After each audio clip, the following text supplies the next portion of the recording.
Hi hello అందరికీ. నేను మగువ కలెక్షన్లో నుంచి ఒక జ్యువెలరీ అయితే ఆర్డర్ పెట్టుకున్నాను. చూద్దాం రండి. చాలా బాగుంది జ్యువెలరీ లుక్ కానీ చాలా బాగా నచ్చింది నాకైతే. లాంగ్ హారం ఇచ్చారు, షార్ట్ నెక్కి షార్ట్ ఇచ్చారు, ఒక జుమ్కా ఇచ్చారు.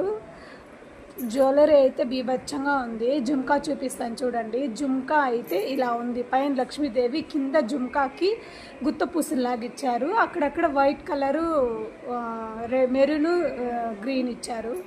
ఇది షార్ట్ అనమాట. లక్ష్మీదేవి కింద మెరూన్ కలర్లో పూసలాగా చేయించారు. పైన గ్రీన్ రెడ్ ఇచ్చారు. కింద వచ్చి గుత్త పూసలాగా మొత్తం వైట్ కలర్తో ఇచ్చారనమాట. హారానికి కూడా సేమ్ అలాగే ఇచ్చారు. కానీ దీనికి మిడిల్లో ఒక రెడ్ కలర్ ఫ్లవర్ పెట్టి మిడిల్లో గ్రీన్ స్టోన్ పెట్టారు. లుక్ అయితే బీభత్సంగా ఉంది, అదిరిపోయింది. పట్టు శారీస్కి అయితే సూపర్గా ఉంటుంది. నాకైతే బాగా నచ్చింది. జుమ్కా కూడా వెయిట్లెస్గా ఉంది, చాలా బాగుంది. మీకు కావాలంటే నేను కింద వాట్సాప్ నెంబర్ ఇస్తాను, వాళ్ళకి హాయ్ అని పెట్టండి, వాళ్ళు మీకు లింక్ ఇస్తారు. ప్లీజ్ సబ్స్క్రైబ్ చేసుకోండి, లైక్ చేసుకోండి.